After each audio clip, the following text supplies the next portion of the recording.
Lord. దేవుడు తన వాక్యం ద్వారా మనతో ఎలా మాట్లాడతాడు? ఒకసారి నేను 40 రోజుల ఉపవాస ప్రార్థన చేస్తున్నాను.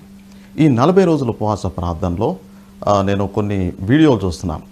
ఈ ఉపవాస ప్రార్థనకు సంబంధించింది దేవుని సేవకుల చేత బోధింపబడిన వాక్యాలు, వాళ్ళ ప్రసంగాలు విందామని నేను యూట్యూబ్లో వీడియోలు బ్రౌజ్ చేస్తున్నప్పుడు సడన్గా మైకేల్ జాక్సన్ వీడియో ఒకటి వచ్చింది. ఆ మైకేల్ జాక్సన్ వీడియో నేను ప్లే చేసి వింటున్నాను. అసలు మైకేల్ జాక్సన్కి అంత ఫాలోయింగ్ కానీ, ఇంత ఇన్ఫ్లుయెన్స్ కానీ, అసలు ఈ మ్యూజిక్, అలాగే ఆ డ్యాన్స్ ఇతను ఎలా చేయగలుగుతున్నాడో ఒకసారి చూద్దాము అన్నట్టు ఆ వీడియో ఓపెన్ చేశాను. ఎప్పుడైతే నేను మైకేల్ జాక్సన్ వీడియో ప్లే చేస్తున్నానో చెవులో ఇయర్ ఫోన్స్ పెట్టుకుని ఆ సాంగ్ వింటూ, ఆ డ్యాన్స్ చూస్తూ నేను ఒకసారి చూశాను. చాలా బాగుంది.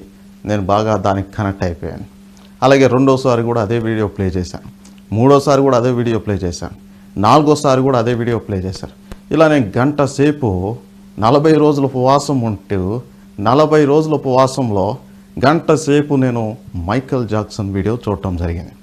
ఎప్పుడైతే నేను ఈ మైకేల్ జాక్సన్ వీడియో కనెక్ట్ అయిపోయి అలాగే నేను వింటా ఉన్నానో సడన్గా నా పక్కనే ఒక క్రిస్టియన్ మ్యాగజైన్ ఒకటి ఉంది. ఆ క్రిస్టియన్ మ్యాగజైన్లో సడన్గా ఒక చల్లటి గాలి వచ్చింది.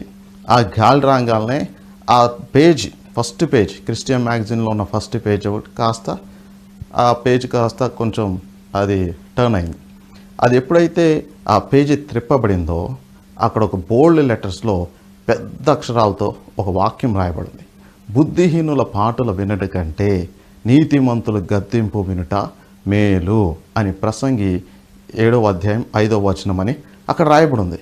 ఎప్పుడైతే నేను ఆ వాక్యం చూశానో, ఎప్పుడైతే నేను మైకేల్ జాక్సన్ వీడియో వింటూ ఆ సాంగ్ వింటూ ఉండి సడన్గా ఈ వాక్యం ఎప్పుడైతే నాకు దేవుడు చూపించాడో ఒక్కసారిగా భయంతో వీడియో తీసి పక్కన పెట్టి పోయి ప్రార్థనా గదిలోకి వెళ్ళి ప్రభువుని క్షమాపణ అడిగి తిరిగి నేను 40 డేస్ కంటిన్యూ చేయడం జరిగింది. సో దేవుడు సందర్భాన్ని బట్టి, అలాగే మనకున్న ఆ యొక్క స్థితిని బట్టి ఒక్కొక్కసారి తన వాక్యం ద్వారా సూటిగా స్పష్టంగా మాట్లాడతాడు. బుద్ధిహీనుల పాటల వినుట కంటే నీతిమంతులు గద్దింపు వినుట మేలు.